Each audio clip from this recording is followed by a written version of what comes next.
dulu para pendiri bangsa kita tuh politiknya kualitatif. Kemudian sudah mulai menurun ketika mulai elektoral ke kuantitatif. Tapi lama-kelamaan politik kita turun lagi, cuantitatif.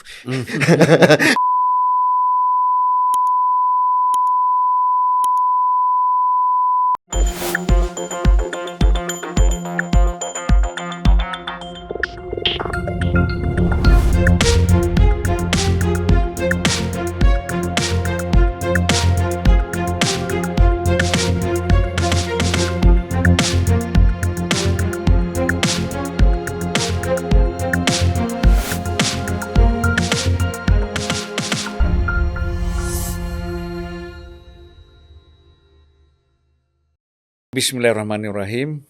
Assalamualaikum warahmatullahi wabarakatuh. Salam sejahtera buat kita semua. Selamat datang Mas Budiman Sujatmiko. Ya, Terima kasih. yang luar biasa. Kalau saya ikuti profilnya itu sejak di kampus, ya. Kemudian bahkan sejak pelajar sebenarnya sudah aktif, ya. Kemudian di UGM juga. Lalu terus itu sampai membuat partai yang menggemparkan. Tahun 96 ya. 96 itu partai yang dianggap salah satu pemicu riuhnya peristiwa 27 Juli ya. di Jalan Diponegoro, kantor PDI waktu itu ya. Kantor PDI belum pakai belum perjuangan. ada perjuangan. Yang akhirnya diserbu. Kita nggak tahu siapa yang serbu. Ya, itulah karya Mas Budiman dan kawan-kawan, ya. Saya kira sekarang sudah menyebar di mana-mana, ya. Dan hebat juga, artinya walaupun orangnya tidak banyak, tapi ikut berperan di banyak tempat. Nah, itu yang saya kira. Nah, saya manggilnya Bung aja lah. Bung nggak apa-apa, ya boleh. Karena kita kalau di dalam pergerakan itu manggil Bung. Ya, betul. Tradisi nasional kita ya, tradisi bangsa kita dalam pergerakan. Ya, jadi Bung Budiman, ini kan kita melihat ya situasi negara kita ini, terutama kalau kita bicara soal politik, ini semua kan terfokus persoalan kepada pilpres, ya kan? Ya. Nah, pilpres, kemudian ribut-ribut antar pendukung pilpres yang calonnya belum ada. Calonnya belum ada. Yang artinya yang secara konstitusional kan belum ada. Belum kan? ada. Kalau yang sudah dicalonkan, dideklarasikan, nah itu ada. Nah itu sebenarnya membuat kelihatan politik kita kan semakin kacau ya, suasana politik kita. Semakin tidak kondusif. Dan kekhawatiran itu kan muncul sekarang. Apakah bagaimana ini dengan politik identitas, bagaimana polarisasi. Jangan sampai kita nanti pemilu 2024 seperti pemilihan gubernur 2017 di DKI kan gitu. Nah ini bagaimana Bung Budiman melihat ini? Ya, terima kasih sudah diundang oleh Bang Zulfan Lindan di sini ya untuk Unpacking Indonesia. Ini salah satu talk show yang sedang melejit lah ya. Jadi apa yang disampaikan tadi, salah satu sebabnya menurut saya adalah memang belum ada calon resmi. Tapi bahwa dukungan itu sudah ada, kelompok itu sudah ada. Menurut saya sangat penting bagi siapapun ya yang didukung besar atau kecil segala macam untuk juga mulai berbicara soal apa pikiran mereka tentang Indonesia. Kalau itu muncul, saya pikir itu akan bisa mengubah dinamika itu bukan lagi sekedar caci maki, tapi lebih pada visi si orang-orang ini. Saya nggak menyebut calon kalau memang belum ada calon ya. Jadi dinamika nggak boleh kita hindari dan itu adalah bagian dari demokrasi. Nggak boleh kita hindari. Yang harus kita siasati gimana isi dinamika itu. Isi dinamika itu menurut saya yang harus dijadikan perbincangan di kalangan siapapun. Pro ini atau pro itu segala macam. Sehingga kemudian kita bisa, bangsa Indonesia bisa mendapatkan manfaat dari perbincangan-perbincangan yang penuh semangat dan dinamis itu. Satu itu. Kedua, ini juga semakin menyadarkan saya bahwa rupa-rupanya perbincangan tentang ide masih belum dianggap oleh sebagian elit kita itu sesuatu yang bisa menjadi penyala dari dinamika itu. Padahal menurut saya masyarakat Indonesia ini relatif masyarakat yang pada tahap tertentu masih paternalistik, mencontoh, melihat dan mengacu pada tokoh yang didukungnya. Andai saja tokoh-tokoh itu mulai berani berbicara visi, gak apa-apa kontroversial sekalipun, gak apa-apa, it's okay gitu ya. Itu saya harap, saya yakin itu juga bisa memacu sesuatu untuk menjadi pro dan kontra dari lawannya, katakanlah begitu ya. Jadi tinggal saja kita berbicara di si tokoh itu berbicara soal visinya dia, apapun, tentang apapun lah, sehingga yang menjadi persoalan-persoalan besar dunia yang dihadapi dunia hari ini persoalan bangsa, soal krisis, soal perang, soal pandemi, dan kemudian hal-hal yang lebih programatik yang tidak harus seperti sebuah kampanye, tapi kan bisa dibicarakan dengan cara santai. Menurut saya itulah yang menunjukkan pentingnya seorang pemimpin. Karena bagi saya begini Bang Zulfan, pemimpin itu boleh sederhana berpakaian, boleh sederhana dalam menjalankan hidup, bagus malah ya. Bahkan boleh sederhana dalam memilih kosakata, boleh. Bagus. Yang tidak boleh sederhana tuh pikiran-pikirannya. Pemimpin tuh dilihat dari pikirannya nggak boleh sederhana. Bahwa penyampaian sederhana ya nggak apa-apa, bagus itu. Nah pikiran-pikiran yang tidak sederhana itulah yang kemudian akan menciptakan dinamika dan ini akan meningkatkan literasi politik kita semua. Secara lahiriah sederhana, tetapi batin dan pikirannya harus mewah. Harus mewah. Ya, itu yang kita perlukan sebenarnya. Makanya orang banyak mempertanyakan, yaitu ketika Anies mengatakan yang paling penting itu sekarang bukan visi dan misi. Nah, tetapi yang paling penting itu adalah apa yang sudah kita kerjakan. Artinya rekam jejak. Rekam jejak itu kan masa lalu kan. Sementara kan harapan ke depan itu kan apa yang ingin dilakukan, visi dan misi kan. Nah, ini bagaimana? Jadi begini, kalau berbicara soal seorang pemimpin hanya dilihat dari masa lalunya, tapi tidak dilihat dari apa yang akan dilakukannya, maka pasti cara memilih pemimpin itu akan hanya mengacu pada masa lalu. Satu itu. Kedua, kalau kita bicara masa lalu yang seseorang lakukan, pernah lakukan, maka sebenarnya kita berbicara tentang sosok itu saja. Dampaknya pada dia. Dia orang baik, dia orang konsisten, dia orang lurus, dia orang bersih, kalau itu baik ya, atau dia orang jahat kalau dia masa lalunya jahat misalnya begitu ya. Tapi artinya sebenarnya bicara tentang dianya, si sosok itu.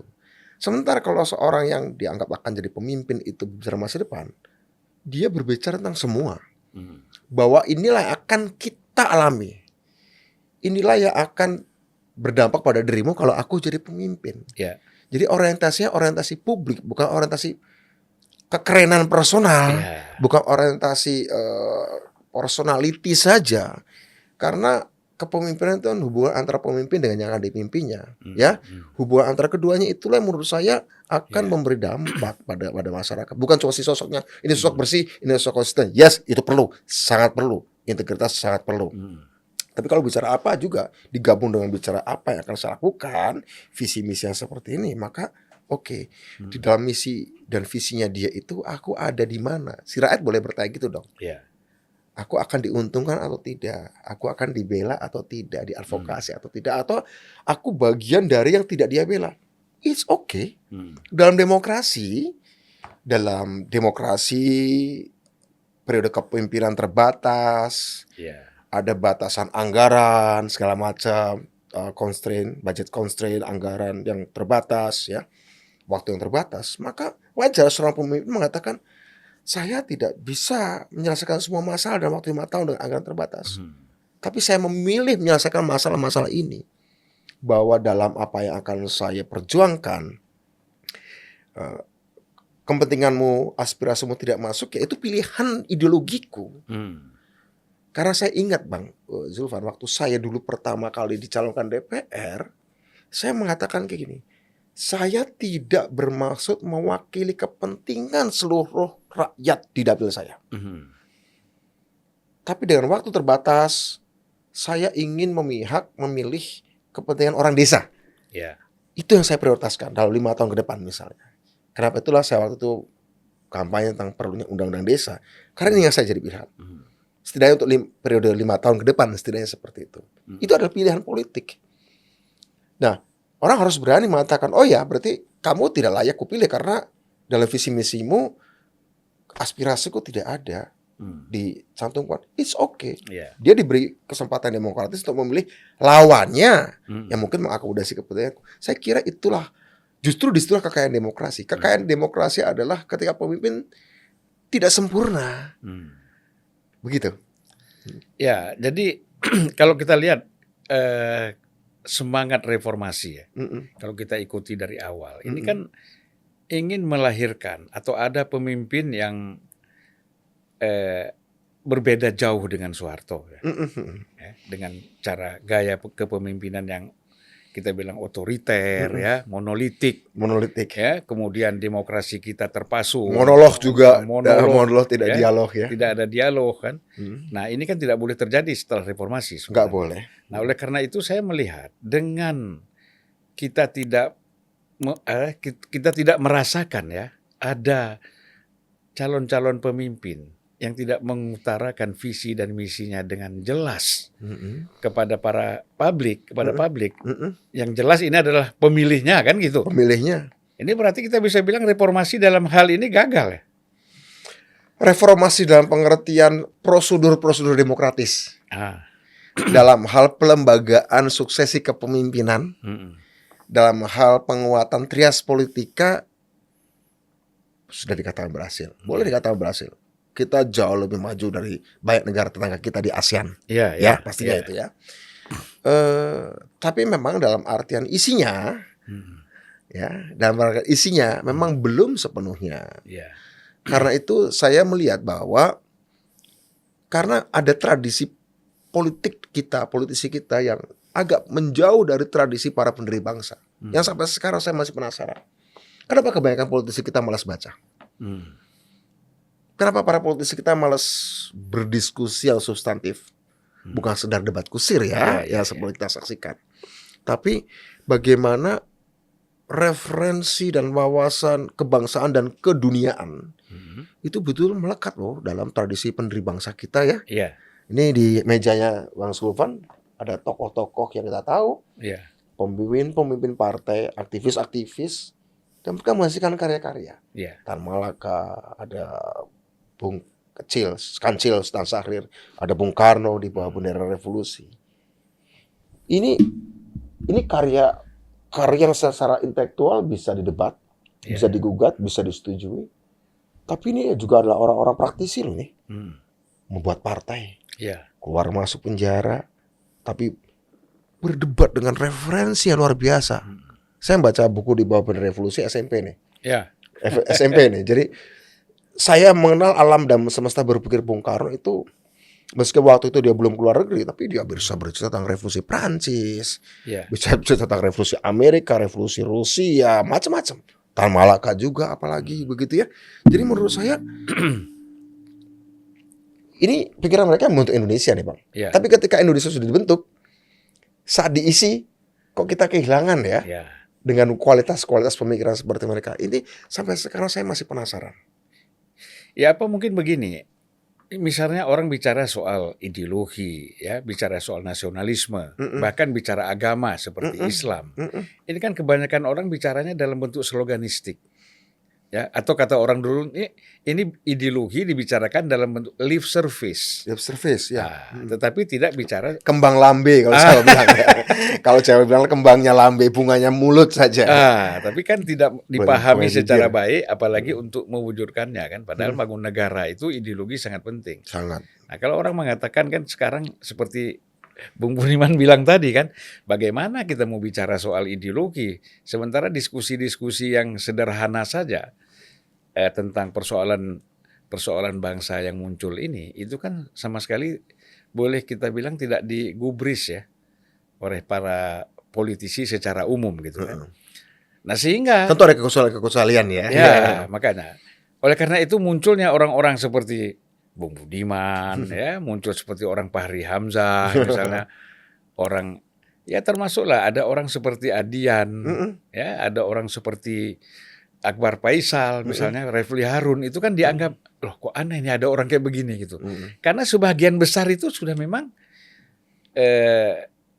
tidak pernah lagi masuk ke dalam wacana-wacana seperti itu kan. Iya, ini ya makanya tadi karena itu saya membedakan antara politisi dan manusia politik, Pak. Ini menarik ini. Saya tidak suka disebut politisi. Ya. Saya lebih suka menyebut diri saya berusaha ingin menjadi manusia politik. Political man atau political person. Ya. Saya sering ditanya, apa bedanya Mas politisi dan manusia politik? Manusia politik menurut saya nih, tapi itu syarat yang saya buat sendiri. Setidaknya punya 4 syarat. Ya. 1, dia mencintai ide. Entah memproduksinya, entah mengkonsumsinya, it's okay. Rajin baca, nggak pernah nulis juga oke lah. Ya. Tapi dia mencintai ide. Satu itu. Syarat kedua adalah dia mencintai rakyat. Ya, dia gaul dengan rakyat, dia tahu panas teriknya rakyat, gitu, panas teriknya matahari. Dia rasakan. Syarat ketiga dia punya tradisi berorganisasi sejak muda. Baru syarat keempat, dia punya kehendak berkuasa. Ada tambahan syarat kelima, boleh tidak wajib lah, tapi kalau bisa bagus. Punya kemampuan retorika, lisan ataupun tulisan. Sekarang kan banyak yang 4 itu nggak ada langsung retorika kan. Atau 3, kehendak berkuasa saja. Nah, politisi saya anggap hanya sekedar syarat keempat, kehendak berkuasa. Tapi syarat suka ide, syarat cinta rakyat, syarat tradisi berorganisasi, ini nggak ada. Jadi makanya saya lihat bahwa karena kita kebanyakan hanya syarat keempat, kehendak berkuasa dan retorika paling. Syarat 1, 2, 3-nya absen. Ini yang kemudian orang tidak pernah merasakan bahwa orang bisa diselamatkan dan dibesarkan oleh ide. Tapi kebanyakan ketika di politik hanya dibesarkan oleh uang. Makanya saya bilang, dulu para pendiri bangsa kita itu politiknya kualitatif. Kemudian sudah mulai menurun ketika mulai elektoral ke kuantitatif tahun 55. It's okay, tapi masih ada kualitatifnya, masih ada ya. Tapi lama-kelamaan politik kita turun lagi. Bukan kuantitatif saja, tapi sudah cuantitatif. Ini turun lagi nih, turun lagi nih. Kita kebanyakan kuantitatif pun ya tergantung cuannya kan begitu. Dibungkus dengan bahasa agak elit sedikit, money politik. Money politik. Money politik dengan serbuan fajar ya. Serangan fajar. Serangan fajar. Baiklah, itulah saya kira ya problem dari situasi kita sekarang ini. Nah, saya ingin sedikit masuk ke dalam persoalan PDIP ini. Oke. Ya? Baik. Karena kan sebagai kader PDIP, dulu 2 kali ya? Saya 2 kali jadi DPR. DPR ya. 2009 sampai 2019 kemarin. Ya, dan tahun. Luar biasa selama di DPR. Apakah Mbak Mega ini ya, sebagai Ketua Umum PDIP, belum memutuskan siapa calon presiden dari PDIP? Saya kira kan bukan soal bicara orang ya. Mungkin ya. Apakah karena tadi belum dilihat apa sih misi orang ini, visi orang ini, gagasan dia untuk Indonesia ke depan itu seperti apa? Atau faktor itu belum dilihat barangkali oleh Ibu Mega? Menarik pertanyaan Bang Zulfan, karena jadi ingat obrolan saya terakhir dengan beliau Juli tahun ini, beberapa bulan lalu. Dan juga mengacu kepada saat beliau membuka Rakernas PDI Perjuangan dan menutupnya. Saya ingat pidato beliau waktu menutup Rakernas begini, Bang Zulfan. PDI Perjuangan tidak mencari presiden. Kami mencari pemimpin. Itu verbatim kata-kata beliau langsung. Yang saya ingat ya. Kata beliau gini, saya pernah jadi wakil presiden, saya pernah jadi presiden. Kesimpulan saya adalah presiden itu orang gajian saja.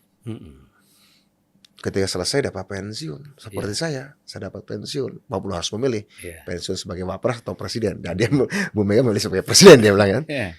Tapi seorang pemimpin itu bukan orang gajian. Dia itu tidak berpikir untuk 5 tahun ke depan. Tapi saya cari orang yang memikirkan Indonesia 100 tahun ke depan. Beliau aculah pengalaman kisah Majapahit, ratusan tahun, toh jatuh juga. Romawi jatuh juga. kalau ada pertanyaan tadi, kenapa belum? Karena menurut saya, kesimpulan saya yang mudah-mudahan tidak salah, tapi beliau sampaikan, beliau ngomong gini waktu ngomong pemimpin ya, waktu Rakernas. Saya lupa waktu itu forumnya tertutup atau terbuka. Tapi kalaupun tertutup, saya yakin Bu Mega gak keberatan kalau saya sampaikan di sini. Dia mengatakan begini, saya rindu pemimpin seperti Bung Karno, Bung Hatta, Bung Syahrir, Muhammad Yamin, beliau nyebut itu. Yang waktu saya kecil, saya dengar mereka berdebat, diskusi dengan bapak saya tentang negara, tentang masa depan, tentang soal-soal strategis. Disitulah beliau merasa bahwa itu absen. Hari ini tidak ada perbincangan-perbincangan seperti itu. Perbincangan yang melampaui sekedar jabatan kepresidenan, tapi visi Indonesia 100 tahun ke depan. 100 tahun ke depan. 100 tahun ke depan, Bu Mega mengatakan begitu. Nah, artinya saat itu beliau ada kata-kata apa saya lupa tadi. Tapi saya ingin mengatakan bahwa pernah berapa bulan sebelum pernyataan beliau di Rakernas, beliau pernah dimuat di berita online Detik jika tidak keliru. Saya kalau meninggal, saya khawatir apakah Indonesia masih ada atau enggak. Ya benar. Ada ya pernyataan begitu, ingat ya Bang Sulfan ya. Kira-kira kalimatnya begitu ya. Saya kalau jadi berpikir ya, cinta pertama seorang perempuan kan ayahnya. Iya. Rasa-rasanya beliau sedang ingat cinta pertamanya. Beliau sedang mengingat ayahnya. Dan ayahnya adalah kebetulan presiden. Iya. Dengan segala referensi yang pernah beliau dengar waktu ngobrol di meja makan segala macam. Rasa-rasanya itu yang dia cari. Karena kalau lihat dari segi politik ya, dari segi politik, maaf bukan karena seorang PDI, kemungkinan menang besar PDI Perjuangan dalam Pileg 2024. Setidaknya dari survei-survei yang ada. Artinya saya melihat Ibu Mega ada dalam posisi bahwa menjadi menang itu yes penting, menyenangkan, membahagiakan, menang lagi gitu ya. Tapi setelah menang dan berkuasa itu mau dibawa kemana Indonesia, itu kelihatannya yang menjadi concern beliau. PDI Perjuangan menang berkali-kali pemilu, pilkada juga waktu menjadi oposisi even menang juga banyak gitu ya. Jadi menang kuantitatif bagi PDI Perjuangan itu bukan suatu hal yang jarang, bukan suatu hal yang langka. Sehingga ketika sudah katakanlah sering menang untuk apa kemudian menjadi persoalan yang lebih mengemuka ketimbang bagaimana menang. Saya coba menangkap secara psikologis, kelihatannya itu yang dirasakan Ibu Mega. Kelihatannya itu. Waktu saya ketemu beliau juga persis beliau berbicara hal yang sama, seperti itu secara lebih personal tentu saja. Ketika beliau menceritakan masa lalunya, ketika beliau zaman Orde Baru digencat segala macam, artinya beliau cuma ingin mengatakan bahwa oke, kekalahan dan kemenangan itu biasa dalam politik. Tapi setelah kalah ngapain sehingga bisa menang? Beliau contohkan pada waktu PDI Perjuangan kalah 2004 dan terpaksa harus menjadi oposisi, nah itu adalah sikap. Dan kemudian akhirnya bisa menang lagi 2014. Kemudian setelah menang ngapain? Rasa-rasanya itu yang menjadi concern Ibu Mega ya. Rasa-rasanya itu ya. Jadi, apakah beliau belum menemukan atau tidak menemukan atau sudah menemukan tapi diam-diam? Saya nggak tahu, itu beliau yang tahu lah ya. Tapi dari pengamatan orang luar, rasa-rasanya itu yang bisa kita saksikan bersama. Saya kira begitu. Tapi kan satu hal kesulitan yang kita hadapi ini kan karena apa yang sudah dilakukan oleh lembaga-lembaga survei itu kan seperti sudah seperti sudah ditetapkan ini loh yang layak jadi calon presiden. Oke. Kan gitu kan. A, B, C kan gitu. Nah, sementara yang tidak ada dalam survei tidak layak. Padahal mungkin kualifikasi yang diharapkan Ibu Mega itu ada di luar survei. Bisa saja kita menerka seperti itu. Kita bisa menerka seperti itu, dan itu menurut saya wajar kalau sekali lagi mengacu pada yang secara verbal beliau katakan ya. Saya nggak menafsir yang macam-macam. Secara terbuka bahkan di Rakernas beliau mengatakan eksplisit elektabilitas Iya. itu bukan yang utama. Mm-mm. Karena sekali lagi yang elektabilitas itu berkait dengan politik kuantitas tadi itu. Iya. Kelihatannya yang beliau cari dan itu menjadi keputusan dari partai adalah, dan berkali-kali dinyatakan juga oleh Pak Sekjen, kepemimpinan yang saya ingat ya kalau Pak Sekjen, Pak Hasto, dan saya kira pernyataan itu karena berkali-kali beliau nyatakan kepemimpinan yang ideologis, kemampuan teknokratis, Iya. menyelesaikan masalah rakyat dan bervisi ke depan. Itu saya kira kriteria yang harus dimiliki oleh semua calon presiden. Dan itu standar saja sebenarnya. Standar ya. Dan itu adalah standar yang menurut saya ya harus seperti itu. Tapi kenapa itu menjadi begitu? Tadi kenapa mengacu pada perbincangan kita awal? Kenapa itu tidak muncul? Ya. Entah, ada beberapa saya curiga kayak gini. Satu, tidak paham apa harus dilakukan untuk Indonesia kalau berkuasa. Kedua, dia paham tapi dia tidak mau kemukakan karena tahu bahwa rakyat pada umumnya tidak menghargai namanya politik ide. Sehingga percuma aja saya ngombar ide, toh tidak akan mendapatkan banyak simpati, tidak akan mendapatkan banyak like ya. Orang lebih suka misalnya melihat saya makan mie ayam pinggir jalan. Mungkin itu. Iya. Oke. Paham, tapi dia tahu masyarakat Indonesia tidak akan mengapresiasi ide saya. Iya. Atau ketiga, dia paham tapi takut ketika dia kemukakan dicuri oleh lawannya. Nanti kemudian diambil dong oleh lawan saya. Ya, kira-kira begitu. Iya. Jadi ada 3 kemungkinan. Tidak paham tapi tahu bahwa ini tidak akan diapresiasi oleh orang banyak, mengira bahwa rakyat Indonesia ya seperti itu saja, seolah tidak pernah naik kelas ya. Ketiga, paham tapi takut kemudian idenya akan dicuri lawan. Tapi menurut saya 3 hal ini bisa dibantah masing-masing. Satu, kalau nggak paham ya itu dijelas. Saya kira perbincangan kita awal itu mengatakan ya kalau kamu nggak paham tentang Indonesia mau diapain, ngapain jadi pemimpin kayak gitu ya. Oke, itu jelas pasti tidak memenuhi kualifikasi kepemimpinan. Kedua, paham tapi dia merasa atau mereka merasa bahwa ini tidak akan diapresiasi rakyat. Ini juga salah dan keliru. Ini salah dan keliru. Saya ambil contoh sederhana, contoh kecil saja Bang Zulfan. Contoh pada waktu saya nyalek DPR RI. Saya diminta jadi calon legislatif 2009 pertama kali, 2008 dimintanya. Kemudian saya berpikir, saya mau jadi calon legislatif bukan eksekutif, sehingga saya tidak layak memberikan janji seolah-olah saya akan jadi eksekutif misalnya. Oke, kalau saya kepilih jadi DPR, saya akan bangun jembatan di sini, saya bangun rumah di situ. Itu kan bukan janji legislatif, itu janji eksekutif. Oke, kalau gitu saya masuk DPR, saya coba bawa draft undang-undang, draft undang-undang desa waktu itu. Banyak orang mengatakan apa itu laku, Budiman. Saya akan coba. Apakah laku atau tidak? Apa rakyat menghargai ide atau tidak? Ketika saya coba praktekkan pertama kali saat saya masuk kampanye DPR, saya praktekkan. Ternyata bisa tuh. Ternyata bisa, dan bahkan ada temuan yang menarik. Komunitas yang sama itu juga memperlakukan si calon yang berbeda dengan cara berbeda. Ketika si calon bawa ide, maka rakyat akan mengapresiasi ide. Dan komunitas yang sama, dapil yang sama, ketika ada calon lain tidak membawa ide, tapi membawa politik kuantitatif, ya mereka juga akan ambil juga. Jadi rakyat itu juga tidak mandek. Rakyat juga punya kecerdasan kolektifnya sendiri, kecerdasan kolektif bahwa mereka bisa memperlakukan politis yang berbeda, caleg-caleg yang berbeda dengan cara berbeda sebagaimana mereka ingin diperlakukan. Sehingga rakyat juga punya dialektiknya sendiri. Rakyat yang sama, komunitas yang sama. Jadi asumsi bahwa rakyat tidak akan pernah menghargai ide, ya itu asumsi yang salah. Itu bantahan kedua. Bantahan ketiga, kalau aku mengeluarkan ide akan dicuri oleh lawanku, akan diambil.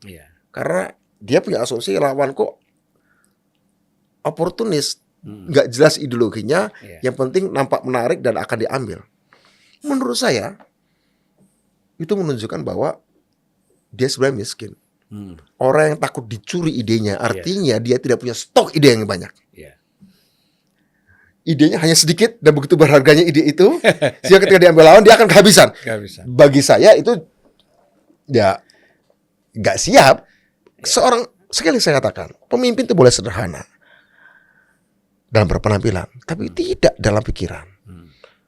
Dan ketika tidak sederhana dalam pikiran, artinya kamu punya banyak stok pemikiran. Ilmu itu tidak akan berhabis gitu loh. Ya, jadi kan kalau kita bicara ide kan itu nggak habis. Nggak akan Selama habis. kita masih mau berpikir, ya kan? Selama masih mau berpikir dan menikmati itu, ya. Ya, kalau enggak ya kita nggak muncul tuh gagasan dan ide-ide ya, betul. yang Ya. baru ya. Ya. Sekarang kita mau melihat lagi ini,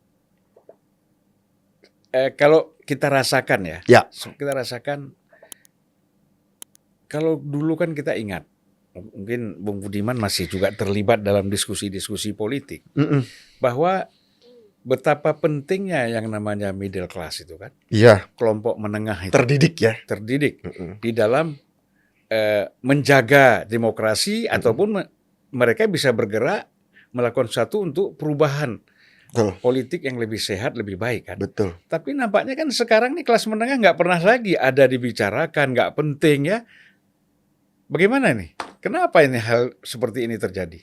Dulu perbincangan kelas menengah saya ingat tahun 80-an pernah dibahas di majalah Prisma. Ya, Ya, ingat kan? Ya, ya. Oh, tahun 80-an sama saya SMA itu, saya baca itu. ya. Zaman-zamannya Aswad Nurhasin, kan, Fahri apalagi Ali. Bang Fahri Ali, siapa lagi? Abel Lapiana gitu-gitu. Ya, termasuk siapa Dawam Raharjo ya. Mas Dawam Raharjo. Ya. Mungkin karena waktu itu perbincangan kelas menengah menarik karena kelas menengah baru tumbuh. Seperti orang lagi ramai berbicara tentang bayi yang sedang lahir atau baru lahir. Iya. Mungkin karena sekarang sudah banyak, sehingga mungkin itu bukan isu lagi. Seolah-olah karena sudah baik kelas menengah, selesailah bahwa otomatis mereka akan menjaga demokrasi. Padahal belum tentu. Kelas menengah seperti apa? Ada banyak kategorinya. Apakah karena status ekonomi? Banyak. Ya. Kelas menengah kita status ekonomi. Kalau sekedar status ekonomi. Tapi kelas menengah dalam pengertian bahwa dia adalah jembatan antara kelas elit dengan kelas bawah. Bahwa dia menjadi juru bicara. Ya. Bahwa dia kemudian bisa melihat melampaui apa yang tampak dan kemudian pemikiran terbuka. Saya rasa ini belum cukup disuarakan. Ya. Kalaupun hari ini ada era media sosial, informasi di mana-mana, ada aspek kelas menengah yang lain yang belum cukup. Kelas menengah berpengetahuan banyak. Kelas menengah yang banyak informasinya itu udah banyak. Tapi kelas menengah dengan kriteria berpikir kritis, dari informasi yang ada bisa dikritisi, bisa dianalisis yang tajam, itu belum terbentuk memang. Belum terbentuk. Tapi sebenarnya itu juga bukan persoalan Indonesia saja. Ya, bukan persoalan Indonesia saja. Karena pada tingkat tertentu negara-negara dengan kelas menengah dan kelas elit yang banyak juga terseret dalam kekonyolan politik. Seperti Brexit di Inggris, kita tahu. Ya. Seperti Amerika, waktu pemilihan Donald Trump, 8 kampus terbaik dunia ada di Amerika, 2 kampus terbaik dunia ada di Inggris. Pemenang Nobel biasanya dari Amerika dan Inggris itu selalu ada tuh tiap tahun tuh. Yet, toh, ya, mereka secara politik pernah melakukan kekonyolan itu. Ya, pernah melakukan kekonyolan itu. Nah, saya kira kita juga bisa mengalami kekonyolan yang sama. Masalahnya adalah apa yang bisa kita harus lakukan untuk mencegah itu. Itu menurut saya. Apa mungkin begini, jangan-jangan kekhawatiran kita yang paling besar itu kan penguasaan oleh oligarki ya. Ya. Jangan-jangan kelas menengah ini juga sudah dikuasai oleh oligarki barangkali. Berarti mereka sebenarnya bukan kelas menengah dalam pengertian yang ideal kita bicarakan, tapi hanya sub dari oligark. Ya, hanya sub dari oligark. Penampilannya sama loh, Bang. Ya. Penampilannya sama, pakaian sama, cara makannya, cara pestanya, cara rapatnya, tongkrongnya sama lah istilah gitu ya kan. Anak-anak sekarang tongkrongnya sama begitu, sama-sama di kafe, sama-sama itu. Yang membedakan apakah dia independen atau tidak adalah dari cara berpikirnya.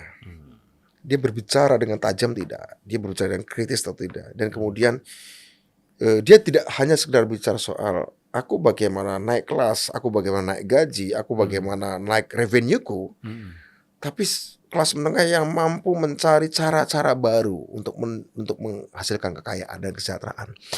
Sebenarnya kita bisa harapkan itu dari generasi milenial dan Z, ya, generasi milenial dan Z. Mereka ini sebenarnya lah yang lebih relatif terbebas dari oligark. Karena kebanyakan oligark kita itu kan basisnya industri ekstraktif, industri gali, tebang, jual, ya, industri ekstraktif, gali, tebang, jual itu oligarki kita. Nah, ada sebagian kelas menengah kemudian masuk dalam sub industri gali, tebang, dan jual, tadi tambang, perkebunan segala macam. Tapi kalau kita lihat generasi Z, generasi milenial, mereka sudah menemukan sumber-sumber pendapatan baru untuk mengkonsolidasikan ekonomi mereka. Dan lebih independen ya. Sehingga menjadi independen. Hanya kelas menengah ini juga informasi banyak.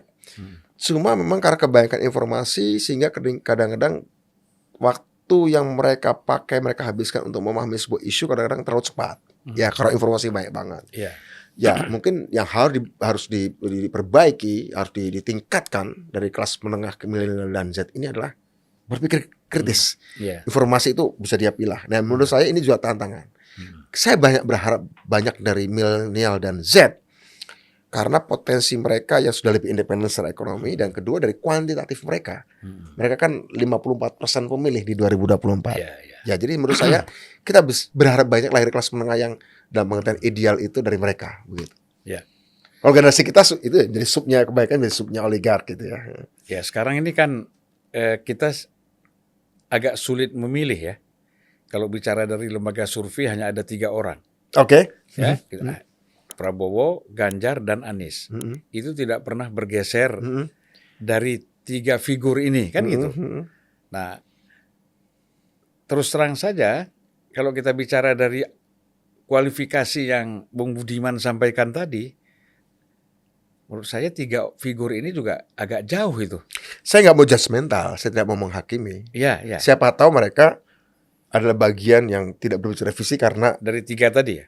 3 tadi itu ya. Kemungkinan karena 2 dan 3 ya, bukan karena ketiadaan visi ya.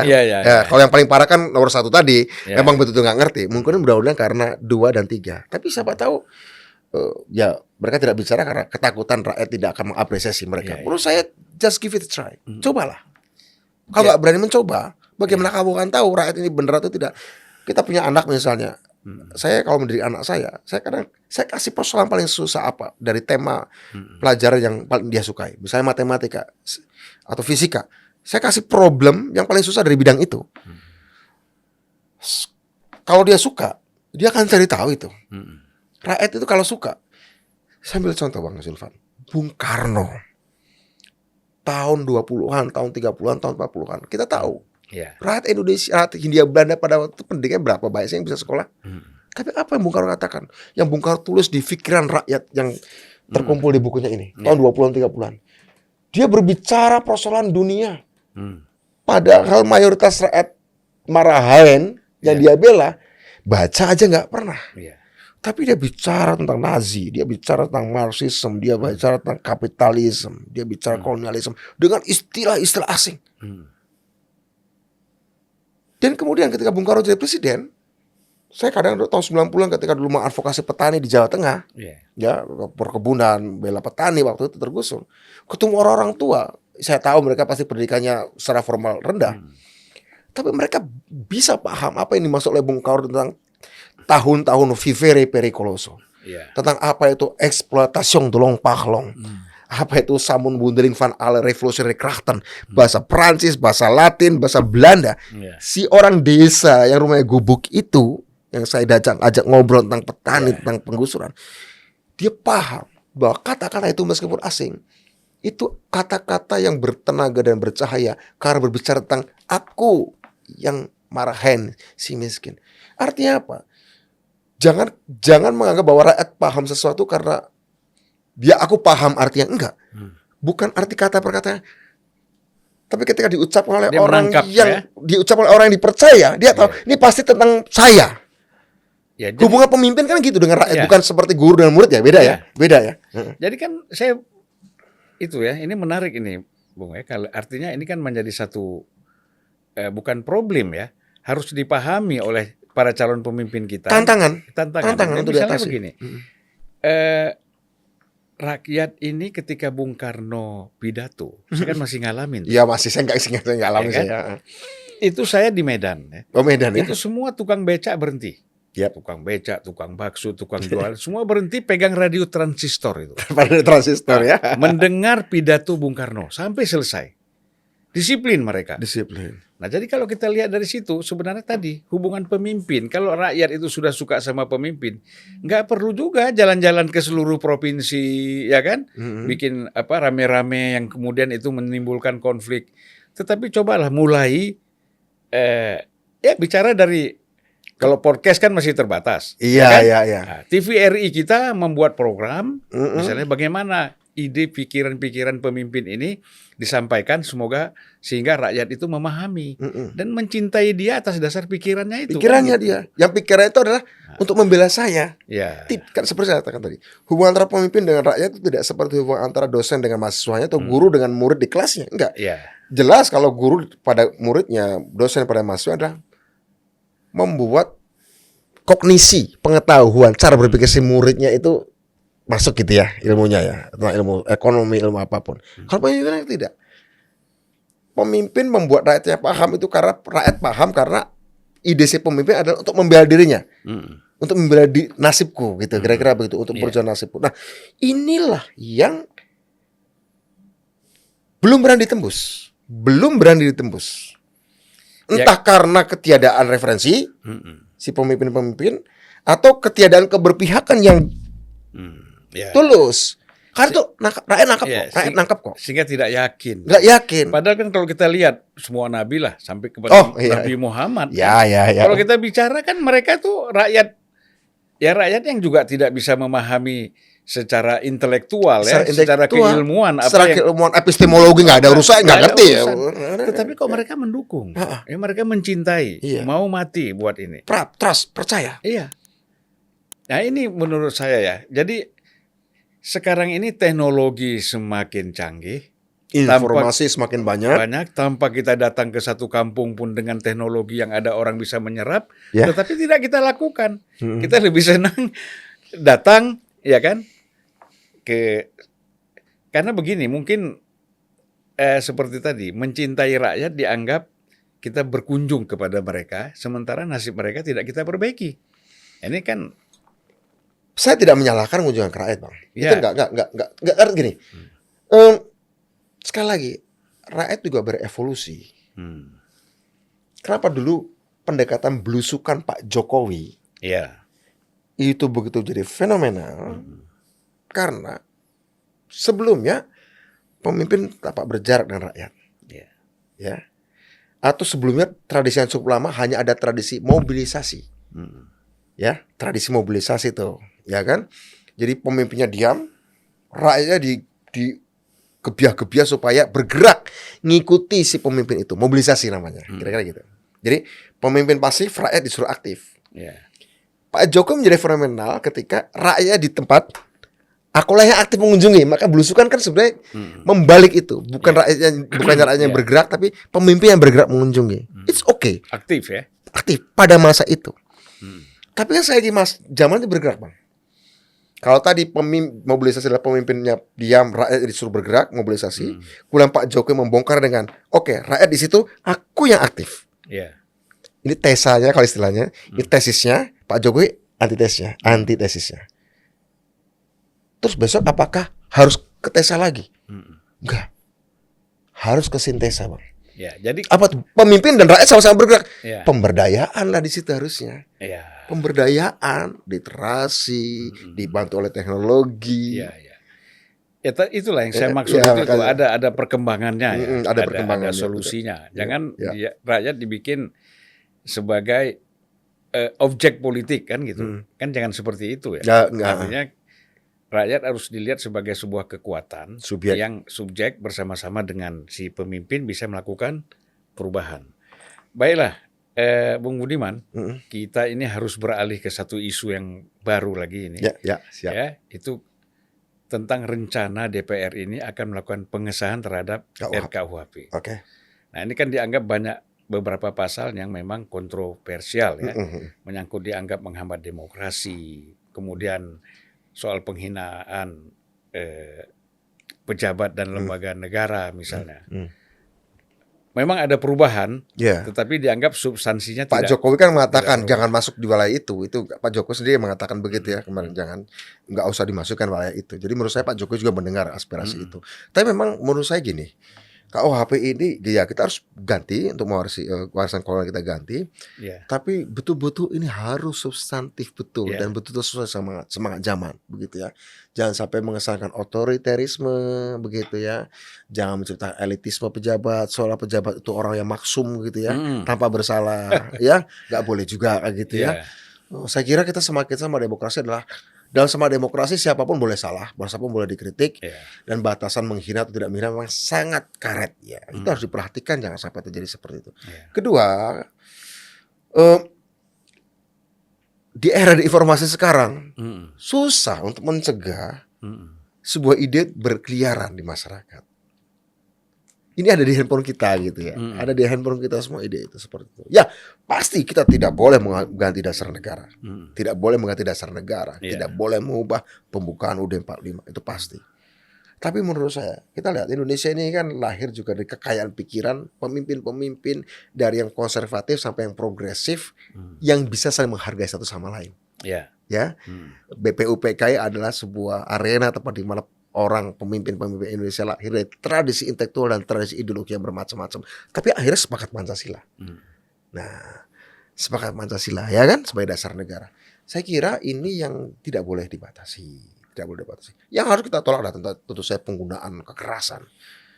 Kemudian mengganti dasar negara, mengganti pembukaan UUD 45. Itu yang enggak boleh. Itu kalau menurut saya itu harus keras di situ malah ya, harus keras di situ. Tapi menurut saya jangan sampai ini menjadi pasal karet. Orang jadi susah berpikir terbuka, apalagi secara teknologi juga susah juga untuk berpikir tertutup.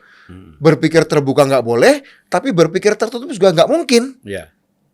Jangan sampai menempatkan bangsa Indonesia dalam situasi dilema. Berpikir terbuka tidak boleh secara konstitusi, tapi berpikir tertutup juga tidak memungkinkan secara teknologi.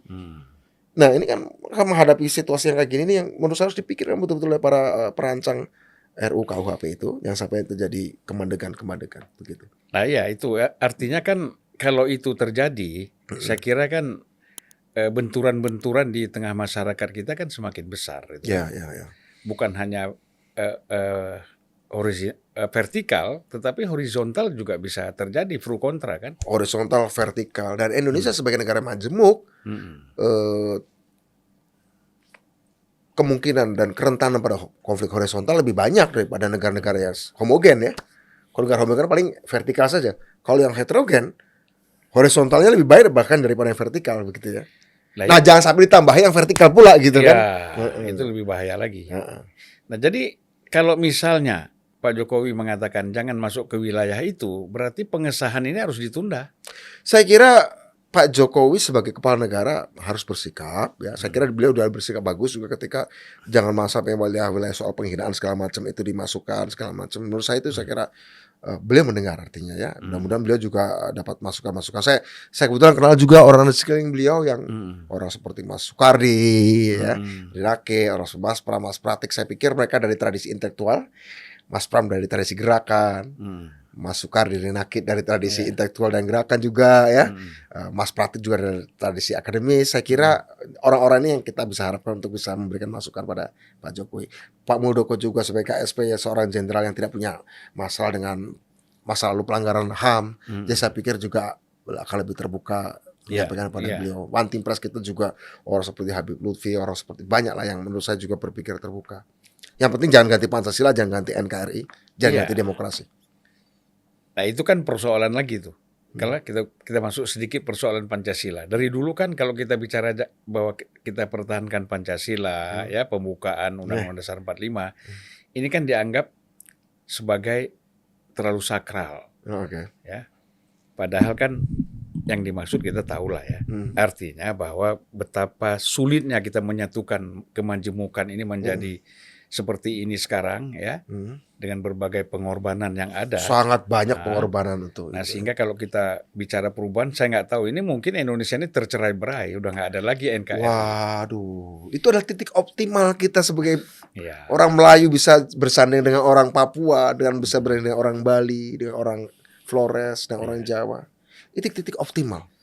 Ketika ada geser titik optimal itu, tikar karpet tempat kita berdiri ini atau duduk ini, ditarik kita berjumpa lagi tanda nanti. Ya karena kan yang kita bangun ini kan semangat republik dan demokrasi ya. Ada Republikanisme. kekurangan oke. Oh pasti. Pasti. Buatan manusia. Iya. Heeh.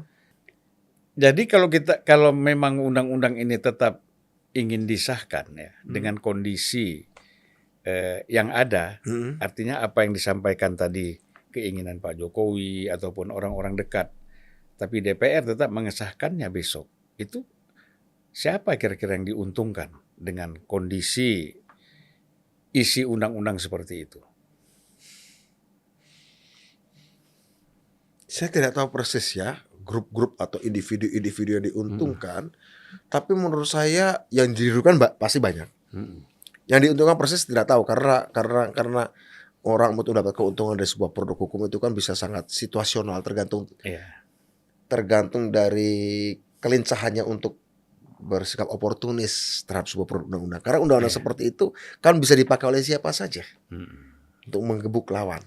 Bisa dipakai oleh siapa saja. Sekarang bisa dipakai oleh Saleh, Bang Zulfalindan, nanti bisa dipakai oleh kubu yang berbeda. Bisa loh kalau misalnya saat partai saya kalah misalnya gitu ya. Jadi alat pemukul aja ya. Alat pemukul. Jadi yang ambil keuntungan bisa siapa saja. Tapi yang jelas dirugikan adalah masa depan kita. Jangan sampai tadi rakyat Indonesia jangan sampai dijepit oleh keadaan dilematis. Secara undang-undang kita nggak boleh terbuka, tapi secara teknologi kita juga nggak mungkin tertutup. Itu ngeri loh. Dan kita menganggap juga reformasi ini semakin mundur kan? Ya itu jadi akhirnya kemudian mengalami di masa di mana kita butuh kemampuan imajinasi bangsa Indonesia menghadapi situasi sekarang. Yaitu saya kira gini, semangat reformasi ini kan memang tidak boleh mati. Nggak boleh. Memang kita melihat ada kekurangan-kekurangan. Saya kira semangat ini karena pengorbanan kita kan cukup besar ya. Kita merasakan ya, kita ikut semua proses ini terjadi kan. Berdarah di lapangan. Sampai kemudian kita lakukan pemilu 99 itu kan pemilu perjuangan. Memaksakan supaya lebih cepat gitu ya. Nah saya kira kita ini mendorong.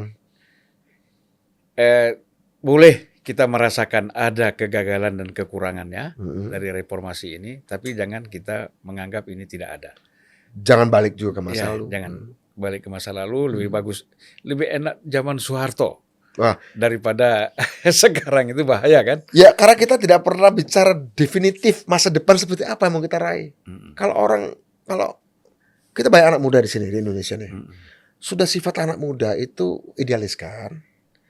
Anak muda itu kan tidak realistis dan memang tidak boleh realistis anak muda itu, dia harus idealis.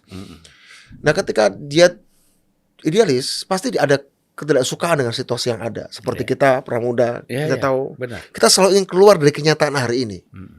Masalahnya dulu kita cukup bisa menjanjikan masa depan apa untuk keluar dari zaman Orde Baru. Ya, diskusi-diskusi kita cukup bisa memberikan gambaran. Yuk kita keluar dari situasi hari ini, yuk kita menuju ke sana. Nah sekarang ini untuk mengakomodasi kegelisahan anak muda, kita harus juga bisa memberikan gambaran tentang masa depan. Karena kalau ini nggak dikasih, orang akan keluar dari masa kini untuk kembali ke masa lalu. Maka harus segera dong kasih tawaran masa depan, visi, misi, gambaran, prototyping, ya apa sih masa depan, apa yang harus kita songsong, dan kita songsong nggak kita songsong dia akan datang begitu ya. Itu yang kita harus siapkan dengan tantangan dan peluangnya tentu saja. Kalau udah kayak gitu, kita akan berpikir betapa akan menyedihkannya kalau regulasi-regulasi kita malah justru kembali ke masa lalu gitu loh. Ya kalau kaitannya dengan gerakan mahasiswa dan sosial masa lalu ya, apa yang harus mereka lakukan menghadapi situasi sekarang ini? Ya menurut saya kritik, saya kira masukan perlu dan presiden harus mendengar itu. Eksekutif harus mendengar menurut saya bagaimana supaya itu bisa diatasi, yang sampai terjadi kemunduran-kemunduran. Dan saya kira penolakan-penolakan dan protes-protes sudah banyak ya. Saya kira beberapa hal juga sudah diperhatikan oleh presiden sehingga kemudian mengusulkan perubahan-perubahan. Tapi saya pikir nanti kalau misalnya diundang kan presiden kan juga bisa punya kewenangan untuk bagaimana mengeluarkan peraturan pengganti undang-undang, masalah seperti itu ya, atau apapun nantinya. atau juga MK segala macam bisa melakukan review terhadap itu semuanya kan. Ya. Saya kira masih ada beberapa tempat yang disediakan oleh demokrasi kita untuk melakukan review terhadap undang-undang apapun yang dihasilkan. Jadi tetap harus berjuang dan prinsipnya adalah jangan melanggar konstitusi dan jangan pernah menolak masa depan ya yang kita tidak pernah tahu. Kita butuh potensi-potensi pikiran orang. Ya, Jangan sampai tapi apa ditakut-takutin. kita rasakan juga bahwa ada kooptasi terhadap gerakan-gerakan mahasiswa dan Selalu ada ya, selalu ada pasti ya, karena gerakan mahasiswa kan ada dalam ruang yang tidak kosong, ya selalu ada kepentingan-kepentingan bermain. Tapi sejauh dan selama saya kritik adil, saya kira saya nggak ada masalah, nggak ada masalah. Kalau kritik dan masuk kayak adil, bahwa itu kemudian dititip yang lain-lain ya kita tinggal pilah saja. Toh, Presiden juga punya kemampuan intelijen untuk memilah mana yang kritik-kritik dan masukan-masukannya memang progresif, konstruktif gitu ya. Mana yang memang hanya titipan-titipan saja. Dan menurut saya sih nggak perlu takut begitu ya. Dan pemerintah menurut saya juga so far masih bisa mengakomodasi itu. Dan Pak Presiden mendengar dan saya Pak Presiden mendengar. Tapi kan dia anggap bahwa berekspresi pada masa sekarang ini itu lebih tidak bebas dibandingkan pada masa lalu. Misal di masa lalu seperti Ya pada Orde Baru lah misalnya. dalam hal apa ya tidak bebas ya misalnya? Ya mengeluarkan pendapat, kritik dan macam-macam lah. Saya kira jauh lebih bebas ya menurut saya. Jauh lebih bebas karena belum sempurna pastinya. Kalau saya melihat malah justru hari ini sangat bebas kita. Tidak ada undang-undang subversif ya. Kalau masih ada undang-undang subversif tentu saja akan banyak orang dianggap sebagai musuh negara gitu ya. Saya kira sekarang kita jauh lebih bebas. Yang jadi masalah justru adalah seringkali ancaman kebebasan tuh muncul dari horizontal, Bang. Ya kadang-kadang kebebasan itu dihambat, diancam oleh dari sesama horizontal ya, apapun itu ya. Entah karena dianggap sensitif secara agama, secara rasial begitu ya. Kalau dulu zaman Orde Baru, saya ingat kebebasan berpendapat itu direpresi secara vertikal dari atas. Tapi di masyarakat humor-humor, canda-canda misalnya warung kopi, berbicara soal suku segala macam, orang bebas-bebas dan orang tertawa begitu ya. Kalau hari ini mengkritik penguasa sambil maki-maki presiden bahkan tidak diapa-apain katakanlah begitu ya. Tapi seringkali misalnya humor tentang suku, tentang agama segala macam itu malah justru dari sesama masyarakat. Ini saya melihatnya justru di situ sekarang keadaannya ya. Tentu tidak sempurna perlakuan dari negara, tapi jauh lebih baik dari masa Orde Baru begitu. Ya, Bang Budiman melihat bahwa partai politik masih bisa kita harapkan untuk melakukan perubahan, perbaikan ke depan? Saya malah makin percaya bahwa kita perlu ada penataan dan institusionalisasi partai politik. Penguatan kelembagaan partai politik. Saya tidak bisa menilai partai lain. Karena seorang partai, saya bukan pengamat. Kalau pengamat kan bisa seenaknya. Kalau dari perspektif saya, yang coba kami lakukan di PD Perjuangan, kebetulan saya juga baik diminta untuk melakukan sosialisasi dan pendidikan ke berbagai daerah. Ada upaya untuk bagaimana membuat partai makin relevan dengan keadaan zaman, dengan perkembangan zaman. Kita coba mengenalkan teknologi, inovasi, dan bagaimana saya sering bilang pada kader-kader PD Perjuangan, kalian sadar nggak bahwa ketua umum kita ini, Ibu Mega ini bukan cuma seorang ketua umum partai politik terbesar, tapi dia juga ketua dewan pengarah BPIP, urusannya ideologi, dan ketua dewan pengarah BRIN, urusannya teknologi. Artinya apa? Dalam diri Ibu Mega, secara sadar beliau pegang partai, ke politik, dewan pengarah ideologi, dan dewan pengarah soal teknologi. Kalau kita sadari, sebenarnya ini kan aspek-aspek kepemimpinan strategik disadari betul oleh Bu Mega. Politik, ideologi, dan teknologi. Artinya kita sebagai kader partai, saya bilang gitu, ayo menjadi manusia yang politis tentu saja, ideologis wajib, teknologis itu keharusan hari ini, makin harus hari ini. Jadi kader-kader manusia politik yang berkuasa, ideologis dan teknologis. Nah, kalau misalnya itu sedang kita coba lakukan di PD Perjuangan ya. Saya sering sosialisasi diminta partai untuk melakukan itu semua, adalah menciptakan kader-kader yang politis, ideologis dan teknologis. Di situ saya melihat bahwa partai politik jika mengkonsisten dengan cara itu, dia akan makin relevan. Karena kita tahu perkembangan teknologi itu kan bukan sekedar sains ya. Kalau sains kan apa adanya. Kalau teknologi kan butuh etika. Apakah temuan ilmiah ini harus kita jadikan teknologi, kita terapkan? Itu kan keputusan-keputusan ideologis. Ada banyak sains yang tidak mungkin kita jadikan teknologi karena melanggar etika, misalnya seperti itu. Nah, disitulah orang politik harus paham.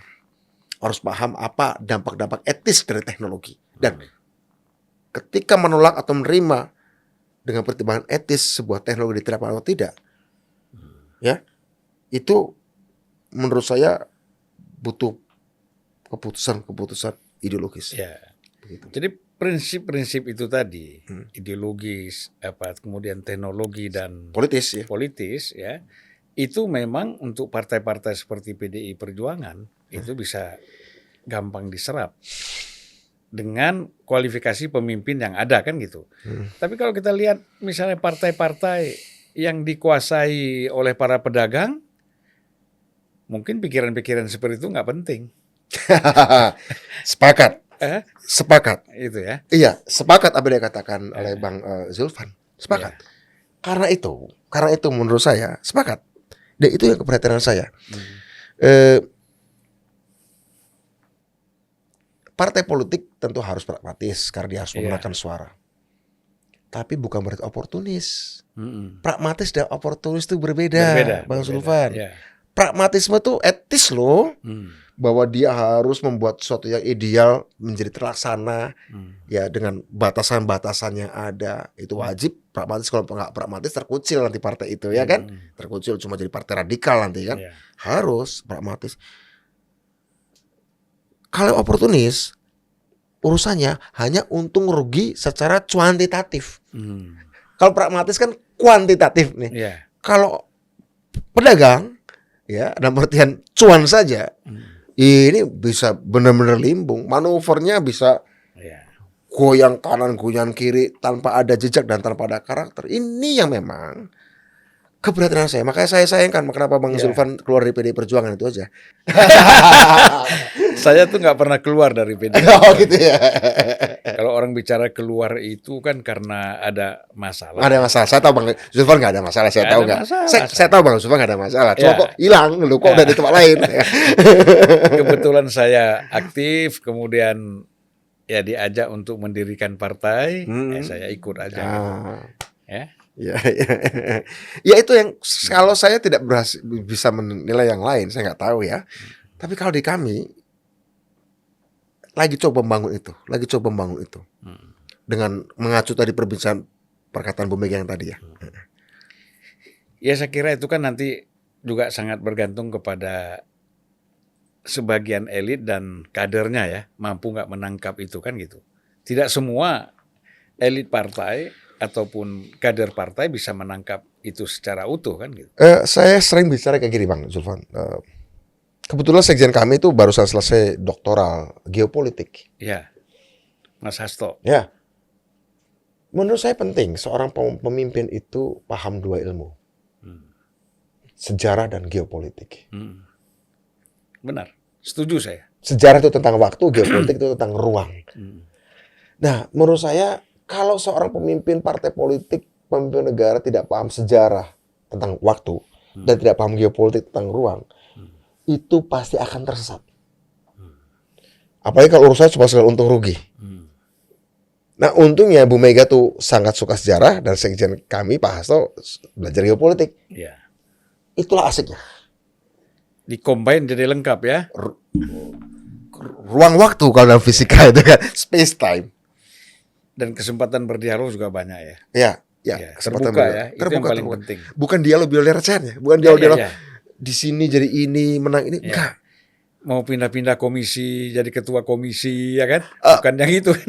Ada aspek itu ada, tapi enggak cuma itu tuh. Kalau cuma itu saja betapa itu kan aspek praktisnya kan. Aspek praktisnya harus ada juga gitu. Bung Budiman, kita ini pertama ini semangat yang luar biasa menurut saya, ingin membangun satu kawasan ya. Kawasan ini dinamakan dengan Bukit Algoritma. Ini kan luar biasa. ya orang tidak berpikir ke sini, Mas Budiman berpikir untuk ini. Tentu melihat perkembangan di beberapa negara ya, Betul. dan kita rindu ingin memiliki hal yang seperti itu ya. Karena Indonesia bukan bangsa kelas 2. Ya, Malaysia saja bisa. Malaysia saja bisa. Masa kita nggak bisa. Aduh. Jadi saya kira apa yang dilakukan oleh Bung Budiman dalam konteks Bukit Algoritma ini sebenarnya kan bukan persoalan yang terlalu repot. Bukan mewah, bukan hal mewah. Biasa iya aja. Seperti tahun 90-an dulu, demokrasi kan bukannya hal mewah. Kenapa orang anggap aneh sih? Ya. Iya kan? Jadi saya nggak pernah punya pikiran mewah sebenarnya. Ya. Biasa-biasa aja. Soal mau atau enggak. Ya soal mau atau enggak. Satu lagi, setelah kita mau atau tidak, ada support atau enggak kan gitu. Nah itu bagaimana meyakinkan kan? Nah, apa kira-kira semangat dan sejauh mana perkembangannya sudah ini mengenai Bukit Algoritma? Perkembangannya adalah kami barusan tadi juga berbicara dengan investor-investor ya. Kita bicara soal satelit, kita bicara soal fertilizer, udah bicara renewable energy, pupuk, satelit dan energi terbarukan. Jadi kita akan prioritaskan di sana. Dan mungkin juga neuroscience center, pusat kajian ilmu otak, ini penting banget, Bang. Ya, kajian ilmu otak ini neuroscience itu yang tadi kita bicarakan. Dan Bukit Algoritma sebenarnya bukan bicara tentang kawasan saja yang seluas 888 hektar di Sukabumi, tapi Bukit Algoritma adalah sebuah ekosistem. Artinya Bukit Algoritma adalah kawasan dan ekosistemnya. Desa yang sekarang udah dapat dana desa supaya mereka terlibat juga di dalam inovasi-inovasi. Jadi kita ingin elevating, kita ingin ngangkat semuanya agar orang di desa, di grassroots, di akar rumput. Karena seperti saya katakan tadi, saya tidak pernah percaya rakyat itu berpikirnya sederhana. Saya tidak pernah percaya rakyat tidak bisa memberi penghargaan kepada pikiran-pikiran yang mewah. Jadi kita ingin ajak rakyat, ayo mikirin masa depan yuk. Pertaniannya bagaimana yuk. Nah itu ekosistemnya ya. Tadi itu perkembangannya kita sedang melakukan negosiasi ya untuk investasi. Ada beberapa investasi. Itu berapa investasinya? Ini kan programnya 10 tahun ya. Ya 18 triliun. Aduh, sebenarnya membangun itu 18 triliun itu kan nggak terlalu mahal itu. Untuk sebuah proyek negara ya. Tapi ini bukan negara ya, ini bukan negara, ini swasta ya. Tapi kan harusnya negara akan memanfaatkan itu kan. Nah yang menarik Pak Jokowi kemudian membuat Perpres bulan November tahun 2021 yang memberikan alokasi untuk pembangunan wilayah di sekitar Bukit Algoritma. Di mana di situ disebut juga ada proyek kami. Jadi Pak Jokowi kemudian setelah kami muncul dengan program kami, Pak Jokowi kemudian mengeluarkan Perpres, saya lupa nomor berapa Perpresnya, bulan November 2021, pembangunan Jawa Barat bagian selatan, yaitu Sukabumi sampai Garut, untuk dibangun menjadi kawasan maju, begitu ya. Dan kami ada di tengah-tengah situ. Ya, tentu saja ini adalah sebuah respon negara bahwa ada visi untuk membangun Jawa Barat bagian selatan yang selalu tertinggal untuk menjadi kawasan industri maju. Artinya negara merespon itu. Artinya ada respon ya, ada respon yang bagus. Kalau tujuannya apa? Tujuannya saya katakan tadi ini berkait dengan orang Indonesia harus diajak berpikir masa depan supaya mereka tidak terpenjara oleh persoalan-persoalan masa kini saja yang sifatnya transaksional atau tidak tersandera oleh masa lalu yang sifatnya halusinatif. Jangan halusinatif ke masa lalu ya. Jangan terpenjara oleh transaksi masa kini. Tapi kita bicara visi, kita bicara imajinasi masa depan. Karena begini, Bang Zulfan, orang yang tidak menyadari potensi manusia, orang itu berbahaya. Karena dia anggap manusia lain akan berhenti berpikir. Itu bahaya sekali. Apalagi di era hari ini. Di era hari ini kalau kita tidak percaya bahwa manusia bisa berpikir maju, itu sudah beban, akan jadi beban. Akan jadi beban sejarah. Begitu. Dan bahaya sekali. Ya kan, konflik di tengah-tengah itu juga semakin melebar, semakin luas ya. Ya, ada mereka kan rebutan kue yang makin dikit. Iya. Kalau dulu orang rebutan tanah yang makin dikit, ini akan rebutan pengetahuan makin dikit. Kalau pengetahuan berkembang, dia nggak mau berkembang ke pengetahuannya. Maka pengetahuannya lama terus digerus makin dikit, rebutan, maka tafsirnya makin banyak. Akhirnya kemudian ketika pengetahuannya nggak bisa ditafsirkan lagi, yang kita tafsirkan orang lain. Kita maki-maki orang lain, kita benci orang lain tanpa alasan.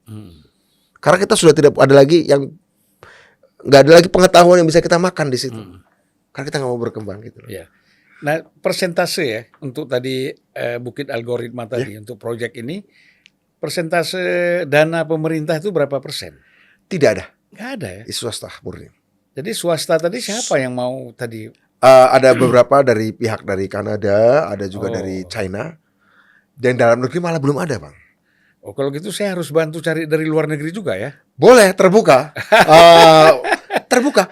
Kami ini Dan ini kalaupun kita ikut membantu nggak perlu ada fee-nya ya. Oh enggak, kita profesional saja. Loh, sebagai bisnis nggak apa-apa. Ya. Kalau Bang Zulfan nggak ada masalah. Kalau proyek yang untuk rakyat ini nggak boleh kita ambil fee, walaupun ada. Ya. Kita sedekahkan lagi ke situ kan. Ya. Saya senang sih kalau ada orang-orang seperti Bang Zulfan yang visinya seperti itu. Tinggal kita carikan aja. Ya. Untuk anak cucu kita. Benar. Karena ke depan kita persaingannya semakin berat ya. Jadi dengan kondisi keuangan seperti ini, anggaran seperti ini, kira-kira kapan ditargetkan selesai? Targetnya tahap pertamanya 2025. Targetnya pertama 2025. 2025 kita nggak akan membangun bangunan baru karena di sana sudah ada 6 gedung. Sudah ada 1 hotel bintang 3 dan ada 185 rumah. Sudah ada. Jadi 3 tahun pertama ini kita renovasi gedung yang ada. Tekanan kita pada teknologi informasi, teknologi pertanian, dan teknologi energi. Teknologi informasi adalah satelit, pertanian adalah pupuknya, dan teknologi renewable energy untuk energi terbarukan segala macam. Akan ke sana dulu. Sama kesehatan, neuroscience ya. Begitu. Sebenarnya bermanfaat sekali ya. Ya, kita doakan. Amin. Semoga ini cepat selesai dan banyak support dari berbagai pihak ya. Dalam negeri belum ada nih. Luar negeri ya lah itu. Ya, insya Allah. Ini ada 4 pertanyaan dari netizen ini. Ini dari Rana Bizi. Dia tanya lagi, layakkah pengesahan RKUHP untuk negeri ini? Mungkin bisa dijawab singkat aja tuh. Seperti saya katakan tadi, untuk undang-undang yang represif, artinya bisa soal hukum segala macam, itu kita harus memperhatikan yang namanya perkembangan zaman. Jangan sampai kembali ke masa lalu, jangan terburu-buru, dan Presiden harus mendengar masukan-masukan yang positif. Banyak masukan positif. Jadi Pak Presiden sebagai orang yang lahir dari rakyat, tentu saja tahu apa artinya suara rakyat itu. Begitu. Ya, yang kedua dari Arunika. Wah, ini cewek apa cowok nggak tahu saya. Menurut Bung Budiman dan Bung Zulfan, sosok pemimpin seperti apa yang kita butuhkan, yang dibutuhkan Indonesia saat ini? Yang dibutuhkan pemimpin di era sekarang adalah pemimpin yang penyongsong masa depan yang membumi. Down to earth futurist. Penyongsong masa depan yang membumi. Artinya dia membumi, dia membangun ekosistem dengan cara membangun ekosistem. Pemimpin masa depan artinya berani ngomong visi. Jangan kamu anggap bahwa rakyat tuh nggak ngerti. Rakyat kan ngerti deh. Rakyat ngerti deh. Dulu aja ngerti, apalagi sekarang. Dulu aja ngerti. Ya, apalagi sekarang. Jangan merasa bahwa kita di atas rakyat ya pengetahuannya ya. Jangan underestimate sama rakyat. Jangan overestimate terhadap diri kita sendiri. Gitu. Nggak boleh itu. Nah, yang ketiga ini dari Avian. Menurut Bung Budiman, gembar-gembor politik hari ini sudah pantaskah berjalan? Belum pantas. Seperti kita bicarakan di awal ya. Gembar-gembornya sekadar masalah like and dislike personality. Suka dan tidak suka pada person, pada cara berpakaian, pada cara makan, pada cara menari, pada cara apapun. Ya, bukan itu. Indonesia tidak akan lebih baik karena pemimpinnya makan pakai garpu atau pakai tangan. Bukan.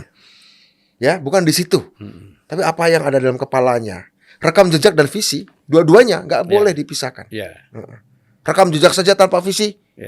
Loh, kita nih lagi mau buat buku rekoleksi, buku kenangan atau gimana? Kan enggak. Kita akan buat buku masa depan, Ya. visi juga. Dan presiden yang akan datang untuk masa depan. Untuk masa depan, bukan untuk masa lalu. Bukan. Iya, betul. Yang keempat ini dari, saya pikir Eros Jarot tadi. Rupanya Eros Sahdan. Ya. Menurut Bung Budiman, apakah IKN akan dilanjutkan oleh presiden selanjutnya? Tergantung presidennya barangkali ya. Tergantung presidennya, dan menurut saya yang dibutuhkan oleh kita, saya pernah bilang di sebuah acara, kalau Indonesia mau stabil, setidaknya sampai tahun 2045,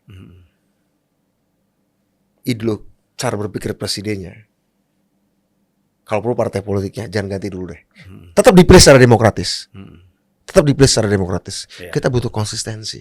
Yeah. Minimal sampai 2045, ya, arah politik, gaya politik, visi politik, akar ideologi politiknya jangan berubah. Begitu terhenti di tengah jalan, kita akan maju lagi, mundur lagi, maju lagi, mundur lagi. Kita jangan sampai seperti Amerika Latin atau Filipina yang setiap 10 tahun ganti spektrum politik. Kadang kiri, kadang kanan, kadang kiri, kadang kanan. Kalau bisa sampai 2045 ajak seperti Jepang. Mulai sejak Perang Dunia Kedua sampai tahun 2022, dari tahun 45 sampai tahun 2022, hanya ada satu partai yang menang terus, Liberal Democratic Party. Saya kira Indonesia tidak mungkin seperti Cina, Vietnam satu partai. Kita tetap demokratis, tapi kalau kita ingin nyampe ke tujuan, pasti ada kelemahan, pasti ada kekurangan. Kalau bisa rezim politiknya tidak berganti. Tapi tentu setiap tahun harus dievaluasi oleh rakyat. Dan itu juga menjadi koreksi baik kami untuk terus-menerus membuat kebaruan dan relevansi. Makanya ini kan bicara rezim politik ya, bukan bicara personnya ya. Bukan. Nah, harus dipahami ini kan. Saya pikir kepengen 3 periode, 4 periode lagi kan. Rezim politik, jadi cara berpikir, cara bekerja, cara memimpin.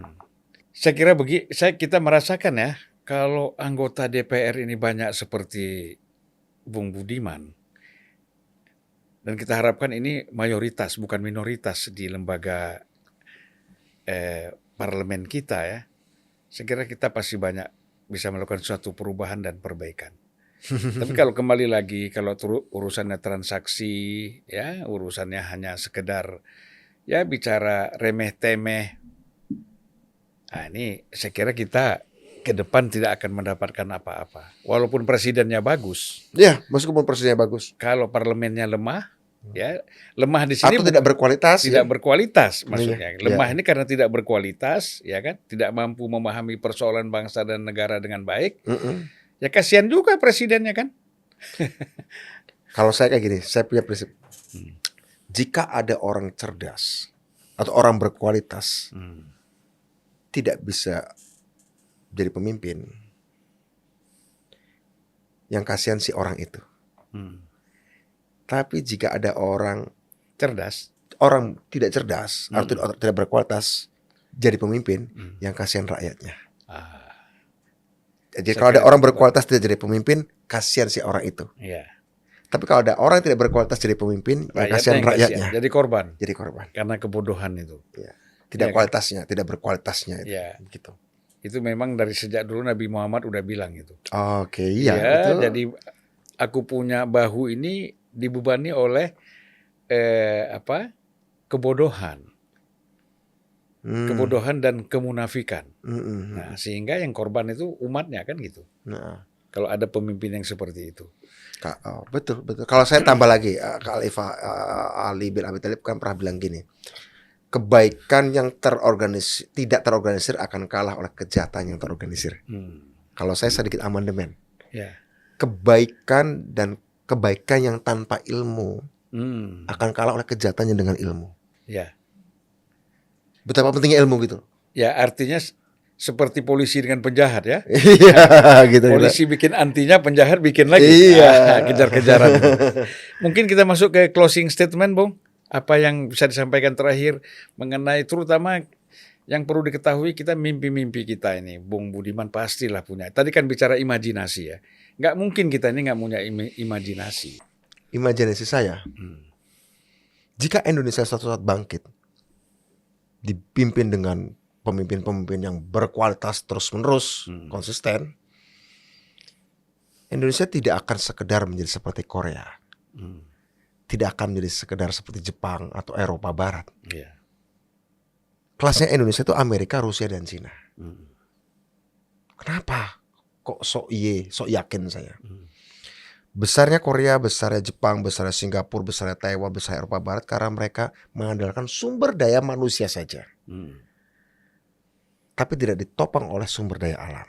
Iya. Sehingga saat krisis perang hari ini, mereka kesulitan gas, kesulitan gandum, kesulitan nikel. Oke. Karena hanya sumber daya manusia saja. Iya.